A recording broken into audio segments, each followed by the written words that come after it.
말할 수 없는 아픈 상처 있나요? 누구에게도 보일 수 없는 아픈 고통 있나요? 너의 고통이 아무리 크다 해도 주님 고통만 하나요?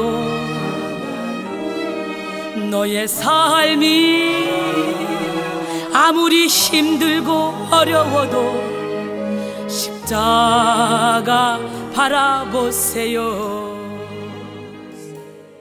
시편 134편 1절로 3절 말씀을 함께 봅니다. 보라, 밤에 여호와의 성전에 서 있는 여호와의 모든 종들아, 여호와를 송축하라. 성소를 향하여 너희 손을 들고 여호와를 송축하라. 천지를 지으신 여호와께서 시온에서 내게 복을 주실지어다. 고난의 밤에 부르는 찬양이라는 제목으로 함께 은혜를 나눌 텐데요. 여러분, 밤은 천의 얼굴을 가지고 있습니다. 밤이라는 시간 속에는 모든 일을 마치고 누리는 안식도 있죠. 그래서 밤을 기다리죠. 쉬고 싶어서, 자고 싶어서. 안식도 있고요. 혹 또 흑암과 같은 어둠도 있습니다. 일반적으로 사람들은 어두운 밤을 싫어합니다. 사람은 본능적으로 캄캄한 어둠 속에서 두려움을 느끼며 어둠을 벗어나려고 하죠.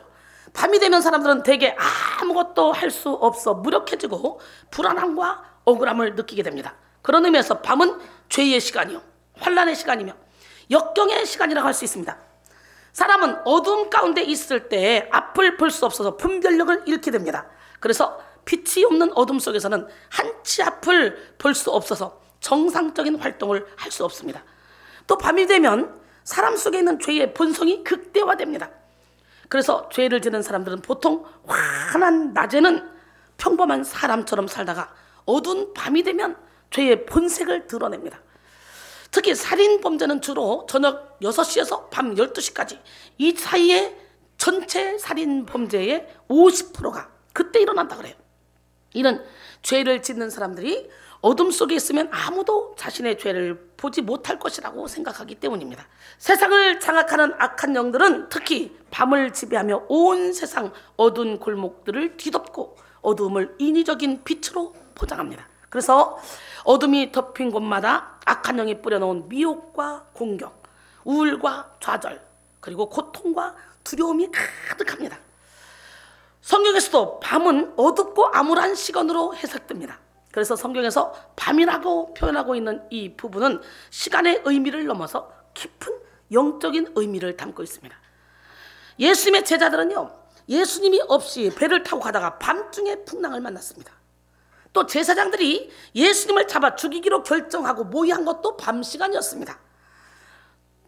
또 가룟 유다가 예수님을 팔 생각을 한 것도 밤이었고 예수님이 잡히시던 그 시간도 밤이었습니다. 그만큼 밤은 어둠의 세력이 힘을 얻어 죄악이 만연한 시간임을 드러냅니다. 니고데모가 처음 예수님을 찾아왔을 때도 밤이었어요. 이는 니고데모가 다른 사람의 눈을 피하기 위해서 밤을 택한 것도 있지만 동시에 그의 마음이 그만큼 어두웠던 것도 의미합니다. 이렇게 성경은 밤을 통해 죄로 환영한 외면 세계와 내면 세계를 드러냅니다. 잠언 7장 6절로 7절, 내가 내 집 들창으로 또 살창으로 내다보다가 어리석은 자 중에 젊은이 가운데에 한 지혜 없는 자를 보았노라. 그리고 8절 9절 보니까 그가 거리를 지나 음료의 골목 모퉁이로 가까이 하여 그의 집 쪽으로 가는데 저물 때 황혼 때 깊은 밤 흑암 중에라 그랬어요. 여러분, 이 흑암 중에 너무도 많은 사람들이 죄를 져요. 오늘 여러분 봐요. 고난이 오기 전에는 여러분이 어떤 사람인지 잘 몰라. 가식의 옷을 입고 상식적으로 삽니다. 체면을 생각하면. 근데 칠흑같이 어두운 고난이 와봐. 그러면 본인들의 실체가 다 드러나. 감사를 모르는 사람, 욕심이 많은 사람, 자기중심적인 사람, 이기적인 사람, 남을 원망하는 사람, 어려운 일이 당할 때 다 내 탓을 해야 되는데 남 원망하느라고 바빠. 그거는요, 사탄이 주는 것입니다. 각 사람의 미혹을 받는 것은 자기 욕심에 끌려 미혹됨이고요. 여러분, 인간이 죽고 사는 것은 하나님의 손에 달렸어요. 하나님을 내가 어떻게 붙잡고 할 수가 없어요. 이미 어려운 일이 당해졌으면 일단 나 자신을 돌아보며 회개하고, 남 탓하고 막 누구 탓하고 이렇게 아니라 회개하고, 하나님, 나를 불쌍히 여겨주세요. 긍휼히 여겨주세요. 그래서 나부터 하나씩 고쳐가려고 노력해야 되네. 근데 사람은요 자꾸 너 핑계 그래서 누구한테라도 핑계를 대고 거기서 나 스스로 빠져나오려는 게 이 더러운 인간이야. 책임 전가하는 게. 오늘 여러분은 거기서 싹 다 벗어나기를 원합니다. 악은 내가 숨기려고 할 때만 힘을 쓸 수 있어요. 에베소 5장 8절로 9절 너희가 전에는 어둠이더니 이제는 주 안에서 빛이라. 빛의 자녀들처럼 행하라. 빛의 열매는 모든 착함과 의로움과 진실함에 있는지라 그랬어요.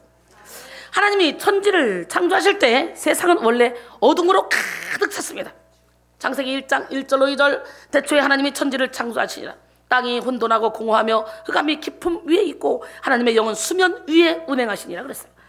천지를 창조하신 하나님은 빛을 지으심으로 흑암을 물리치셨고 빛을 낮이라 부르시고 어둠을 밤이라 부르셨어요. 창세기 1장 5절에 보니까 하나님이 빛을 낮이라 부르시고 어둠을 밤이라 부르시니라. 저녁이 되고 아침이 되니 이는 첫째 날이니라. 이렇게 하나님의 창조 순리는 저녁이 먼저였습니다. 그래서 유대인들은 하루의 시작을 낮으로 보지 않습니다. 저녁이라고 생각해요.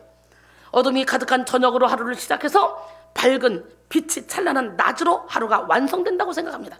오늘 우리도 밤이 지나고 아침이 밝아오는 순리를 깨달아 때를 기다리는 신앙을 가져야 돼요.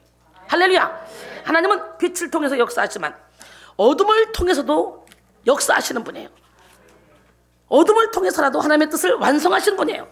하나님은 밤을 통해 자연 만물을 준비하시고 밤을 통해 우리의 생각과 마음을 성숙시키십니다. 이사야 45장 7절에 보니까 나는 빛도 짓고 어둠도 창조하며 나는 평안도 짓고 환난도 창조하나니 나는 여호와라. 이 모든 일을 행하는 자니라 하노라. 그래서 하나님은 모든 것을 합력하여 세원을 이루시는 분이에요. 하나님은 우리 인생에 단맛도 주시지만 쓴맛도 주십니다. 짠맛도 주십니다. 매운맛도 주셔요. 우리가 정말 싫어하는 맛도 주십니다. 또한 하나님은 우리 인생에 환한 대낮도 주시지만 칠흑같이 어두운 밤도 허락하십니다. 그러면서 우리를 연단해 나가시고 우리에게 인생의 깊은 맛을 내게 만드셔요. 베드로전서 4장 12절로 13절 보니까 사랑하는 자들아 너희를 연단하려고는 불시험을 이상한 일 당하는 것 같이 이상히 여기지 말고 오히려 너희가 그리스도의 고난에 참여하는 것으로 즐거워하라. 이는 그의 영광을 나타나실 때 너희로 즐거워하고 기뻐하게 하려 함이라 그랬어요. 할렐루야. 그러므로 우리는 인생의 밤을 허락하시는 하나님의 섭리를 깨달아 알고 밤을 통해 깊어지는 삶을 살아야 될 줄로 믿습니다.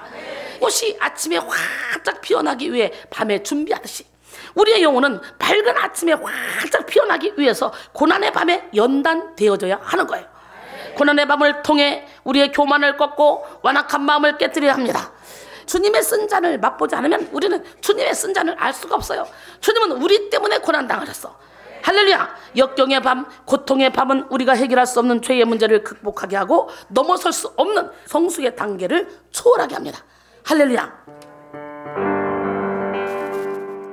주님의 쓴 잔을 맛보지 않으면 주님의 쓴 잔을 모르리. 주님의 괴로움 당하지 않으면 주님의 고통을 모르리. 주님의 십자가 져보지 않으면 주님의 죽으심 모르리.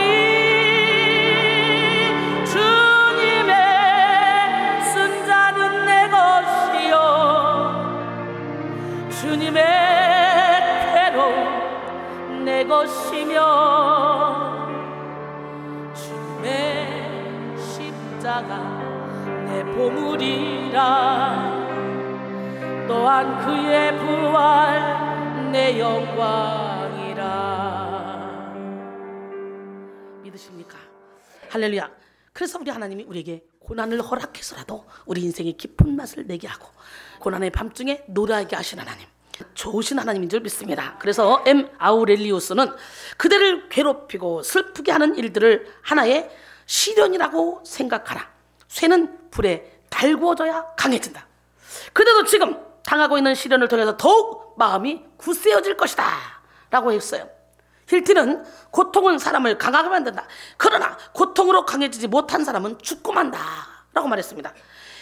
행복한 때는 우리가 그 고난을 어떻게 견뎌낼 수 있는지 알지 못한다.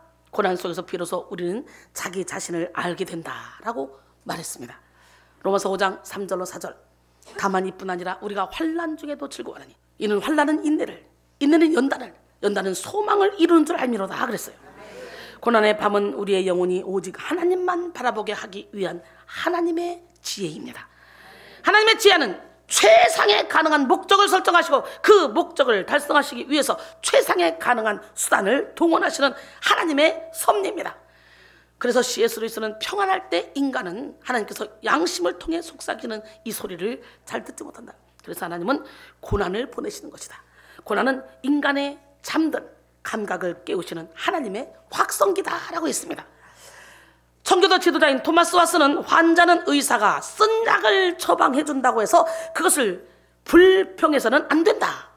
오히려 병을 치유하기 위한 처방약으로 알고 감사해야 된다라고 말했습니다.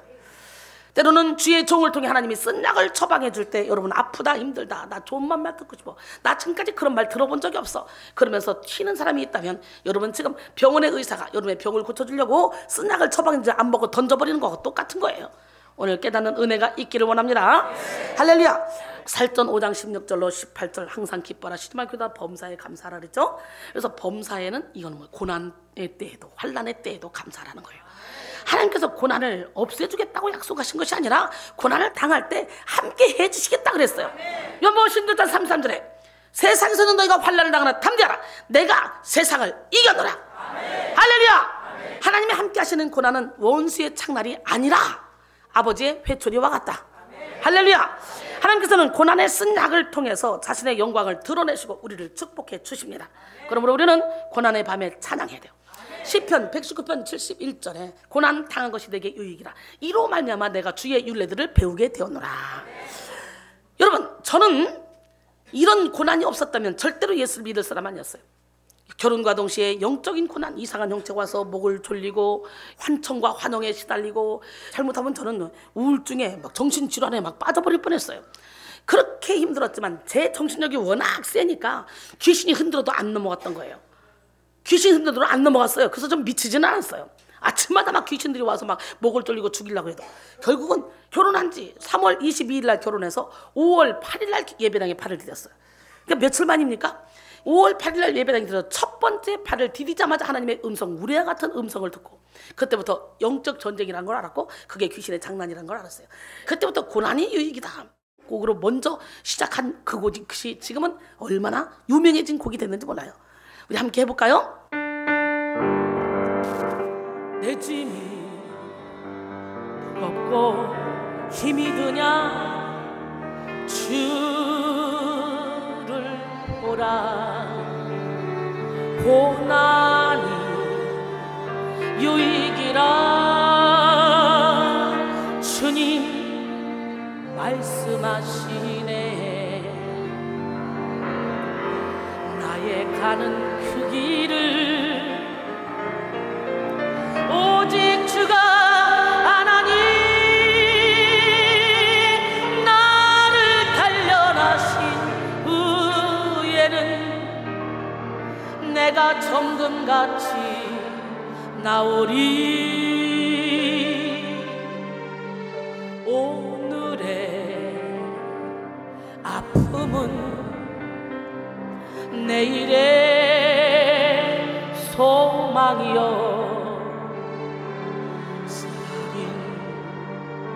아픔 뒤엔 축복이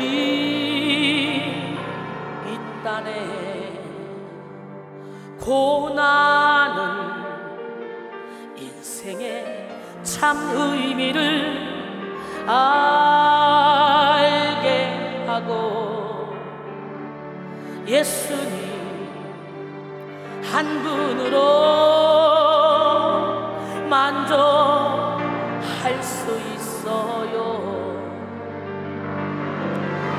나의 가는 그 길을 오직 주가 아나니 나를 단련하신 후에는 내가 정금 창같이 나오리. 고난이 크면은 영광도 크는 법. 상처받을 영광과 비교할 수 없다네.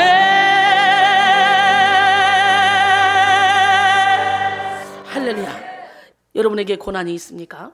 하나님은 고난을 유익으로 바꿔주실 줄 믿습니다.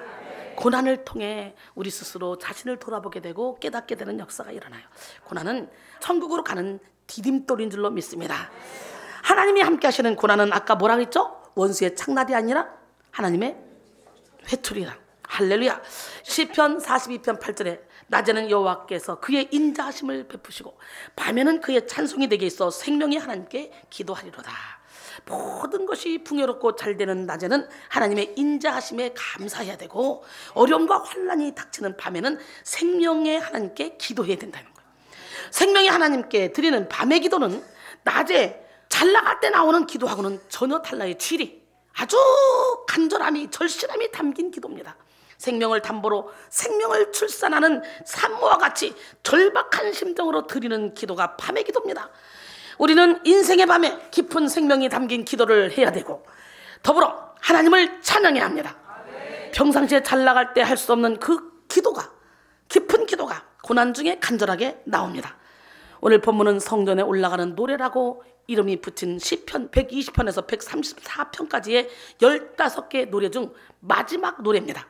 성전에 올라가는 노래는 예루살렘을 향해 순례하던 사람들이 성전에 올라가서 불렀던 노래들입니다. 그 중에 하나인 오늘 본문은 성전에 올라가는 노래들 가운데 결론과도 같던 노래입니다.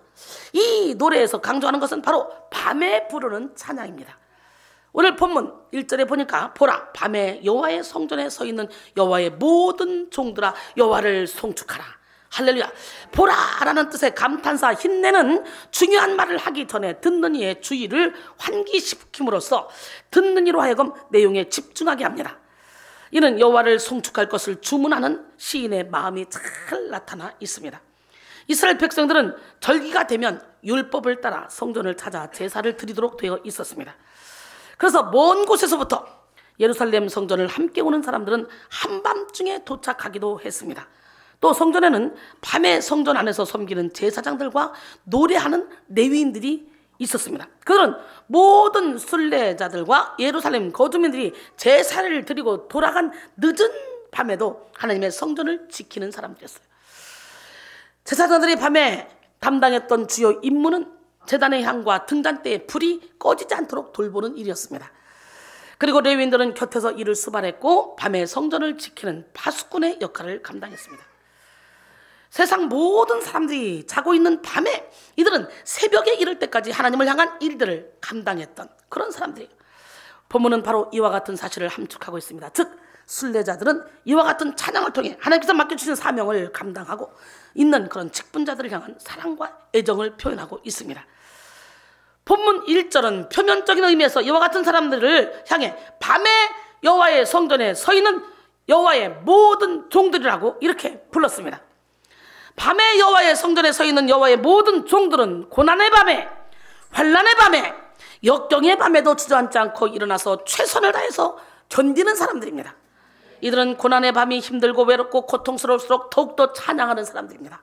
그래서 오늘 본문 1절은 고난의 밤에 믿음을 잃지 않고 여호와의 성전에 있는 모든 사람들을 향하여 여호와를 송축할 것을 명령하여 그들을 격려하고 있습니다. 사랑하는 성도 여러분, 우리는 고난의 밤에도 성전에 서 있는 성도들이 되어야 합니다. 하나님을 모르는 사람들은 고난의 밤에 낙심하고 좌절하고 쓰러지지만, 하나님을 아는 사람들은 고난의 밤에 더욱더 무릎 꿇고 기도하며 견고하게 서서 여호와의 성전을 지킵니다. 믿음이 없는 사람은 고통의 때에 하나님이 어디 계시냐고 따지며 하나님의 역사에 불평과 원망의 목소리를 내지만, 믿음의 사람들은 고난의 밤에 노래를 주시는 하나님을 바라보고 하나님을 찬양합니다. 오늘 이 시간 여러분 모두가 하나님을 아는 자, 믿음을 소유한 자가 되어 고난의 밤에도 노래하게 하시는 하나님을 온몸으로 체험하시기 바랍니다. 욥기 35장 9절로 10절 보니까 사람은 학대가 많음으로 부르짖으며 군주들의 힘에 눌려 소리치나 나를 지으신 하나님은 어디 계시냐고 하며 밤에 노래를 주시는 자가 어디 계시냐고 말하는 자가 없구나. 여러분, 욥은 칠흑 같은 인생의 밤을 만난 사람입니다. 감당할 수 없는 고난의 밤이 길어질 때 의로운 사람이었던 욥도 자기 의가 드러나서 하나님을 원망하며 태어난 걸 원망하고, 그리고 욥의 세 친구와 계속적으로 논쟁을 하면서 빨리 이 어두운 밤이 지나가기를 바랬습니다. 그때 젊은 사람 엘리후가 이렇게 보면서 고난의 밤에 노래를 주시는 하나님을 찬양하라는 말을 하면서 일깨워주죠. 하나님의 깊은 섭리를 모르는 사람들은요, 하나님을 믿는 사람들에게 고난 자체가 있어서는 안 되는 것처럼 생각합니다. 또한 예수를 믿는 사람들은 내가 이렇게 예수를 믿으니 내게는 고난이 없어야 돼, 내게는 아픔도 없어야 돼, 내게는 부도도 안 나야 돼, 나는 학교도 시험도 합격해야 돼, 이렇게 착각하고 생각합니다. 진짜 예수를 믿는 사람은 영원히 행복한 거야. 환경이 이러든 저러든 관계없이 영원히 행복한 거예요. 할렐루야. 그런데 거기에 집중하지 않고 육신의 정욕, 안목의 정욕, 이생의 자랑을 채워가는데 거기에 집중하고 그것이 내 마음대로 안 되면 하나님을 원망하고 불평하는 거예요. 이게 어떻게 믿음 있는 사람입니까? 그래서 어떻게든지 고난을 피하려고 하죠. 사람들은 예수를 믿으면 고난이 없어야 돼, 고난을 피하려고 합니다. 고난이 빨리 지나가기를 바랍니다. 그럼 왜 나한테 이런 고난을 주십니까? 하나님은 안 살되십니까? 이렇게 능력 있는 재단에 왔는데 왜 나는 이렇게 고난이 있습니까? 이렇게 원망하는 사람도 있습니다. 그런데 주님을 말씀하십니다. 요한복음 15장 18절로 19절, 세상이 너희를 미워하면 너희보다 먼저 나를 미워한 줄 알라. 너희가 세상에 속하였으면 세상이 자기의 것을 사랑할 것이나 너희는 세상에 속한 자가 아니요 도리어 내가 너희를 세상에서 택하였기 때문에 세상이 너희를 미워하느니라. 그러기에 여러분, 하나님의 섭리를 아는 사람들은 고난 속에서 더 깊은 찬양을 할 수 있다는 사실을 압니다. 이런 고난 속에 부르는 찬양에 능력이 있다는 사실도 압니다. 우리가 예수를 잘 믿으려고 하면 할수록 세상은 우리를 가만 놔두지 않습니다. 그렇기 때문에 우리는 고난의 밤에 노래 부르게 하시는 하나님만을 바라봐야 돼요. 고난의 밤에 부르는 찬양은 모든 고난을 통과하게 만들고 갑절의 축복을 받게 합니다. 고난을 고난이라고 여기지 않고 주님이 함께 가시니까, 주님이 안고 가고 업고 가시니까 고난의 밤을 지나왔어도 그게 고난이라고 느껴지지 않을 정도로 고난을 이길 수 있는 힘을 주는 거예요. 마태복음 5장 11절로 12절, 나로 말미암아 너희를 욕하고 박해하고 거짓으로 너희를 거슬러 모든 악한 말을 할 때는 너희에게 복이 나니 기뻐하고 즐거워라. 하늘에서 너희 상이 큽니다. 너희 전에 있던 선지자도 이같이 박해하였느니라 그랬어요. 사랑하는 성도 여러분, 우리는 기쁠 때, 좋을 때 찬양해야 되지만 고난의 밤에 더욱더 깊은 찬양을 불러야 합니다. 우리의 생각보다 크신 하나님, 칠흑같이 어두운 밤 뒤에 새벽을 예비해 놓으신 하나님, 밤 이면에서 역사하시는 하나님을 믿으며 밤에 찬양을 불러야 돼요. 미국 속담에 이런 말이 있습니다. 흐르는 냇물에서 돌들을 치워버리면 그 냇물은 노래를 잃어버린다. 냇물에는 돌이 있기 때문에 물이 그 돌에 부딪혀서 졸졸졸 아름다운 소리가 나오는 것처럼 우리 인생에는 밤이 있어서 믿음의 찬양을 부를 수가 있는 거예요. 굶어본 사람이 누군가가 밥 한 끼를 사주면 그게 감사한 줄 알고 고마운 줄 아는 거예요.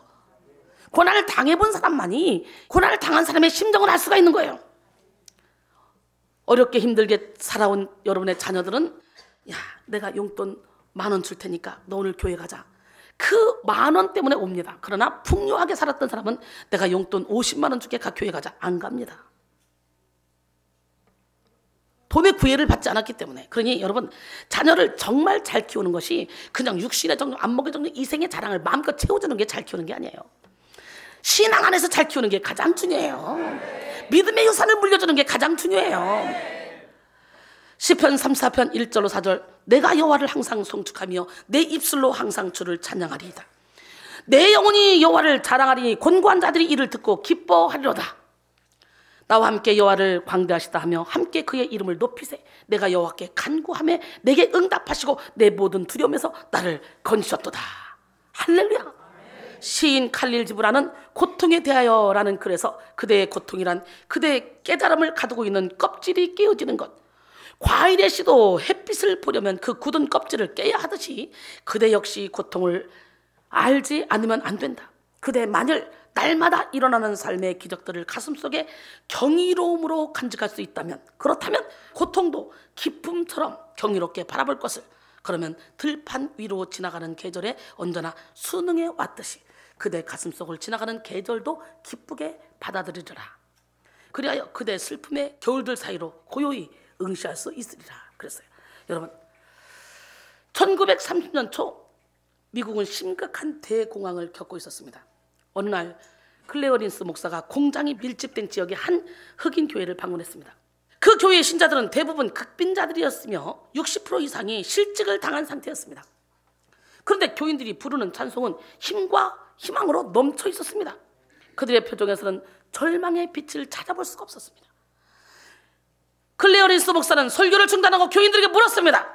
여러분, 지금은 대공황입니다. 도무지 희망이 없어 보입니다. 실업자는 계속 증가하고 있습니다. 그런데 여러분은 무엇이 그렇게 즐겁습니까? 그때 한 교인이 자리에서 벌떡 일어나서 밝은 표정으로 대답했습니다. 우리는 지금 예수 그리스도를 노래하고 있습니다. 예수 그리스도가 우리 곁에 계신다는 그 사실이 최고의 희망입니다. 여러분, 어떤 상황 속에서도 우리의 시민권은 하늘에 있기에 우리의 영혼은 해를 받지 않습니다. 할렐루야. 기독교는 노래의 종교입니다. 기독교는 노래로 시작해서 노래로 끝납니다. 아기 예수님이 탄생했을 때 베들레헴 마구간에서는 천군 천사의 노랫소리와 목자들의 찬양 소리가 가득했습니다. 예수님과 12 제자들이 가는 곳곳마다 찬양과 찬미 소리가 끊이지 않았습니다. 할렐루야. 요한계시록에 등장하는 천국의 예배에도 대합창 소리로 가득했습니다. 오늘 이 시간에 여러분 영이 깨어나기를 기원합니다. 옆 사람한테 영 깨라. 여러분의 영혼이 24시간 찬양해야 돼. 성도는 항상 노래합니다. 좋을 때도 노래하지만 힘들 때도 노래합니다.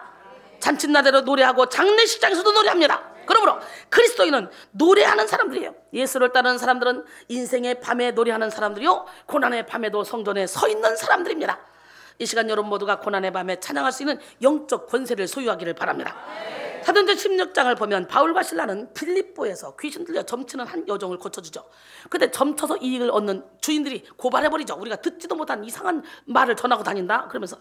그래 결국은 잡혀서 신나게 두들겨 맞고 착고에 채워서 감방에 깊은 옥에 가둬버립니다. 그런데 거기서 하나님을 원망해야 맞잖아. 하나님, 내가 정신병자 고쳤잖아요. 내가 복음 전했잖아요. 어떻게 내가 복음 전했는데 이렇게 내가 억울하게 시큰 두들겨 맞고 여기 갇힐 수 있습니까? 하나님 살아계신 건 맞습니까? 원망해야 맞습니다. 인간이라면. 그런데 바울과 실라는 원망하지 않습니다. 거기서 찬양하고 막 기도했더니 얼마나 크게 했는지 세상에. 복음 전한다고 붙잡혀 갔는데 더 크게 찬양해 감방에서. 그러니까 죽음을 각오하고 하는 거지. 이야, 그랬더니 세상에 하나님 얼마나 기뻤는지. 하나님의 발장단 치다가 옥터가 흔들리고 옥문이 열리고 사람들이 묶였던 착고가 팍 다 풀어지는 역사, 간수까지도 전도받는 역사가 일어납니다. 오늘 이 시간에 여러분 앞길 막혀 답답해도 우리는 낙심하지 말아요. 찬양하면 승리합니다. 포기할 수밖에 없는 그런 상황 속에서도 낙심하지 말아요. 찬양하면 승리합니다. 승리해서 찬양하는 것이 아니라 찬양하면 승리합니다. 시편 100편 4절에 감사함으로 그 문에 들어가며 찬송함으로 그의 궁정에 들어가서 그에게 감사하며 그의 이름을 선축할지어다. 이 시간 여러분 모두가 고난의 밤에 찬양하며 모든 인생의 감옥에서 자유케 하시는 우리 하나님을 만나기를 소원합니다. 고난 중에 부르는 여러분의 찬양 소리를 통해 모든 듣는 자가 구원받는 역사가 일어나기를 바랍니다. 시편 40편 1절로 3절 보니까 내가 여호와를 기다리고 기다렸더니 귀를 기울이사 나의 부르짖음을 들으셨도다. 나를 기가 막힐 웅덩이와 수렁에서 끌어올리시고 내 발을 반석 위에 두사 내 걸음을 견고하게 하셨도다. 새 노래 곧 우리 하나님께 올릴 찬송을 내 입에 드셨으니 많은 사람이 보고 두려워하여 여호와를 의지하리로다. 할렐루야. 그렇다면 고난의 밤에 부르는 찬양은 어떤 자세로 불러야 될까요? 첫 번째, 우리는 하나님께 항복하며 손을 들고 불러야 돼요. 항복해야 돼. 항복. 오늘 본문 4절에 성소를 향하여 너희 손을 들고 여호와를 송축하라 그랬잖아요. 성소를 향해 손을 들라라는 말은 기도와 찬양을 드리는 자세로서 정성과 마음을 다해 하나님께 들어 올리는 상징적 행동을 일컫는 말입니다. 그리고 송축하라라는 말은 찬양하라는 그런 기본적인 뜻을 가지고 있지만 마음의 자세를 포괄하는 찬양의 모습을 지칭하는 말이기도 합니다. 송축하다라는 말 속에는 무릎을 꿇다라는 의미가 내포되어 있고 하나님께 무릎 꿇는다는 인간의 행위를 기본적으로 전제하고 있습니다. 우리는 고난의 밤에 성소를 향하여 초점을 정확히 맞추고 무릎을 꿇고 손을 들고 하나님을 찬양해야 됩니다. 두 손 높이 든다는 것은 항복을 의미하죠. 전쟁 중에 군인이 적군을 향하여 손을 드는 것은요, 항복의 의지를 표현하는 것입니다. 강도가 경찰에 붙잡힐 때도 두 손을 높이 드는 것은 경찰에게 항복하겠다는 뜻이잖아요.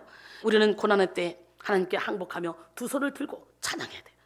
이제까지는 내 주장, 내 틀, 내 생각을 따라 살아왔을지라도 고난의 때에 하나님께 항복하며 우리의 모든 것이 하나님의 것임을 고백해야 돼요. 하나님을 향해 두 손 번쩍 들고 말씀의 거울에 비추어 자신의 삶을 살피며 모든 죄를 회개해야 됩니다. 호세아 6장 1절에 오라 우리가 여호와께로 돌아가자. 여호와께서 우리를 찢으셨으나 도로 낫게 하실 것이요 우리를 치셨으나 싸매어 주실 것이라. 할렐루야. 시편 30편 5절에 보니까 그의 노염은 잠깐이요 그의 은총은 평생이로다. 저녁에는 울음이 깃들일지라도 아침에는 기쁨이 오르로다. 고난의 때에 죄를 회개하며 항복할 때 하나님은 우리에게 찬송의 옷을 입혀주십니다. 시편 30편 11절에 주께서 나의 슬픔의 편안히 내게 춤이 되게 하시며 나의 베옷을 벗기고 기쁨으로 띄우셨나이다. 우리는 고난의 밤에 하나님의 도우심을 믿으며 손을 들어야 됩니다. 손을 높이 든다는 것은 모든 주도권을 하나님께 맡긴다는 뜻입니다. 모든 싸움을 주님께 맡기고 하나님의 능력으로 싸우겠다는 뜻을 품고 있습니다. 그래서 모세는 아말렉과의 전쟁에서 손을 들고 기도했습니다.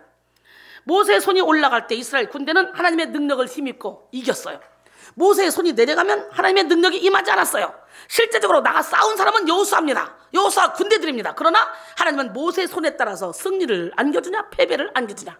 그래서 아론과 훌이 모세의 손이 해가 지도록 내려오지 않도록 붙들어 올렸습니다. 이렇게 주의 종이 일을 하는데 체력이 딸려서 힘이 없어서 이 일을 못하면 어떻게 해요? 이스라엘이 지는 거예요. 그러니까 모세를 가장 편안한 자세로 앉혀놓고 양쪽에서 아론과 훌이 잡아서 이길 때까지 저녁 때까지 계속 내려오지 않게 붙잡아 줬을 때 이스라엘이 이겼어. 그래서 결국은 아론과 훌이 잡아 올리니까 일을 할 수 있었던 것처럼 저도요 어떨 때는 이 손을 올리기도 힘들 때가 있어요. 그런데 아론과 훌이 옆에서 이렇게 일거수일투족을 저를 챙겨주니까 제가 여기서 확 집현하는 거예요. 그러니까 제가 여러분을 섬기는 방법은 이거야. 또 저를 돕는 아론과 훌들이 있어야 또 이 체력이 약해도 이 모아서 이 일을 할 수가 있는 거야. 사람마다 다 섬기는 방법이 다 다르다는 걸 깨닫고 우리는 있는 그 자리에서 최선을 다해서 섬기며 하나님의 뜻을 이루어드려야 될 줄 믿습니다. 오늘 우리는 함께 손을 들고 하나님께 기도하고 찬양하며 하나님의 권능을 힘입어야 합니다. 하나님은 전심으로 하나님을 향해 손을 드는 자에게 은혜를 부어주십니다. 시편 28편 2절에 내가 주의 지성소를 향하여 나의 손을 들고 주께 부르짖을 때에 나의 간구하는 소리를 들으소서. 수도가 발달하기 전에는 펌프를 사용했어요. 처음에는요 물찌개지고 여러분 물찌개지고 동네 우물 가서 물 길어가지고 갖고 와본 사람들 많죠. 저도 물찌개 주고 했어요. 우리 집에 부자라 우리 집에 앞마당에 처음으로 우물을 팠어요. 그 드레박으로 건졌어요. 조금 지나니까 펌프가 나오더라고요. 물 한 바가지 넣고 이렇게 하면요 물 안 나와요. 빨리빨리 해야 돼. 빨리빨리 막 열정적으로 그냥 뽕 먹고 끝나버려요. 물 안 나와요.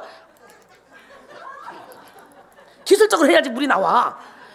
물 안 나오면 어떻게 해? 이웃집에 물 한 바가지 얻으러 가야 돼. 그리고 넣고 저으면 한없이 물이 나와.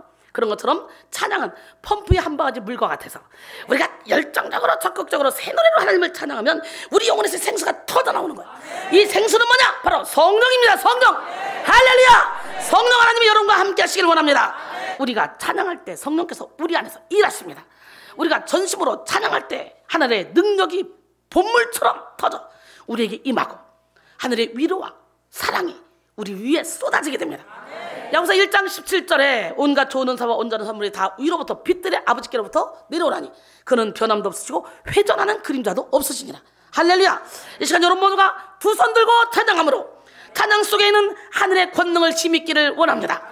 시편 22편 1절로 3절 내 하나님이여 내 하나님이여 어찌 나를 버리셨나이까 어찌 나를 멀리하여 돕지 아니하시나이까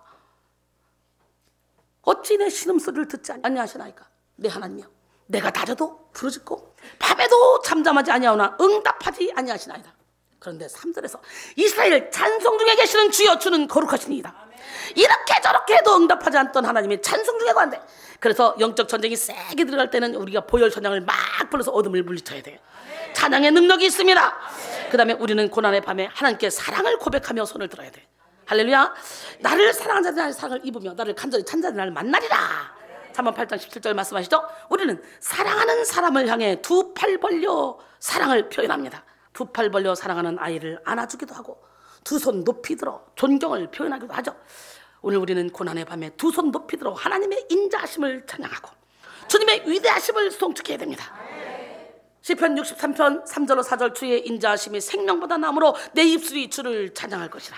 이러므로 나의 평생의 주를 송축하며 주의 이름으로 말미암아 나의 손을 높이 들리이다.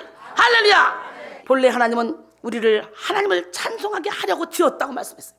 예수님이 우리를 위해 죽으신 것도 우리가 찬양하게 하시기 위함입니다. 성령께서 우리를 인치시고 우리와 동행하시는 이유도 하나님을 찬송하도록 하기 위함입니다. 그러므로 구원의 궁극적인 목적은 하나님의 영광을 찬양하는 것입니다. 에베소 1장 5절 6절 그 기쁘신 뜻대로 우리를 예정하사 예수 그리스도로 말미암아 자기의 아들들이 되게 하셨으니 이는 그가 사랑하시는 자 안에서 우리에게 거저 주시는 바 그 은혜의 영광을 찬송하게 하려는 것이라. 할렐루야. 이사야 43장 21절에 보니까 이 백성은 내가 나를 위하여 지어나니 나의 찬송을 부르게 하려 함이라. 아멘. 그러므로 우리는 고난의 밤이든 형통의 낮이든 항상 찬송하는 삶을 살며 그저 하나님을 사랑해야 돼요. 이 시간 여러분 모두가 고난의 밤에 하나님 앞에 항복하며 하나님의 도우심을 구하며 하나님께 사랑을 고백하며 손을 들고 찬양하기를 원합니다. 오늘 본문 3절은 고난의 밤에 성전에서 두 손 들고 찬양하는 자를 천지를 지으신 여호와께서 시온에서 주시는 복을 받게 된다고 증거하고 있습니다. 오늘 본문 3절에 천지를 지으신 여호와께서 시온에서 내게 복을 주실지어다. 천지를 지으신 여호와란 하나님의 무한하신 창조적 권능을 드러내는 표현입니다. 말하자면 하나님께서는 능치 못하심이 없는 그런 심이 크고 측량할 수 없는 가치를 가지고 있습니다. 그러나 시인은 이처럼 크고 놀라운 축복을 누구에게라도 내리실 수 있지만 그 복을 시온이라는 매우 한정된 장소로 국한시켜서 말하고 있습니다. 그리고 너라는 한정된 사람을 말하고 있어요.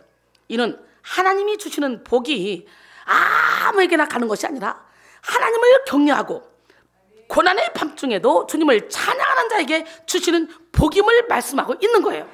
고난의 밤중에 원망하고 불평하고 막 남 탓하고 이런 사람에게 주시는 복이 아니에요.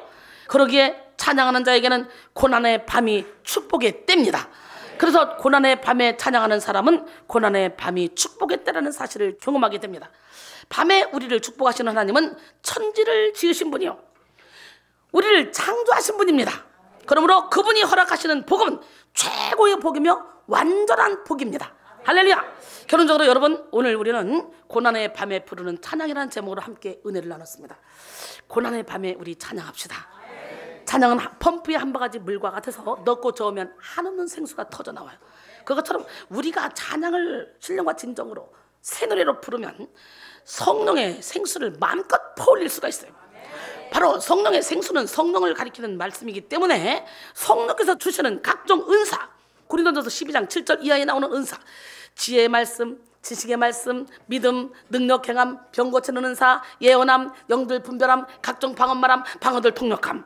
또한 갈라서 5장 22절 23절 말씀, 성령의 열매, 사랑이라 화평인내, 자비양선 충성은주 절제 열매가 주렁주렁 맺어질 줄 믿습니다.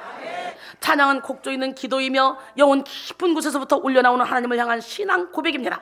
고난의 밤에 부르는 찬양은 기적을 낳습니다. 고난의 밤에 부르는 찬양은 밤을 낮으로, 지옥을 천국으로, 고통을 영광으로 변화시킵니다. 고난의 밤에 우리는 두 손 들고 찬양해야 돼요. 울고 있는 형제요, 왜 찬송을 잃었는가? 왜 기도를 잃었는가? 두 손을 들어 하나님께 항복하고 두 손 들어 하나님의 도우심을 구하며 두 손 들어 하나님의 사랑을 고백하는 우리 모두가 되길 원합니다. 여러분 모두가 사순절을 맞으며 고난의 시기에 더욱 깊어지는 찬양의 능력을 힘입어서 고난 중에 노래하게 하신 하나님, 고난을 유익으로 바꿔주신 하나님, 천지를 창조하신 하나님이 주시는 복을 충만하게 누려서 많은 영혼을 주님께로 인도하는 축복의 통로가 되기를 주님의 이름으로 축원합니다. 아멘. 울고 있는 형제자매여, 왜 찬송을 잃었는가?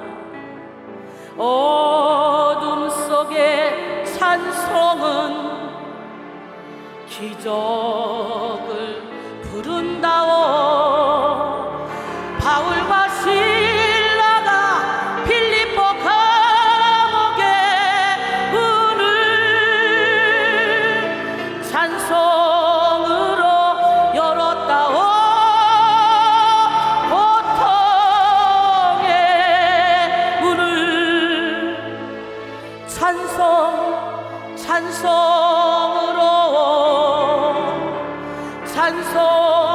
찬송으로 울고 있는 형제자매여 왜 기도를 잃었는가 어둠 속에 기도는 하늘 보좌 흔든다오 내 모든 사정 주님께 고백을 하여 위로받고 구원받아 참 평화를 언제까지 영원토록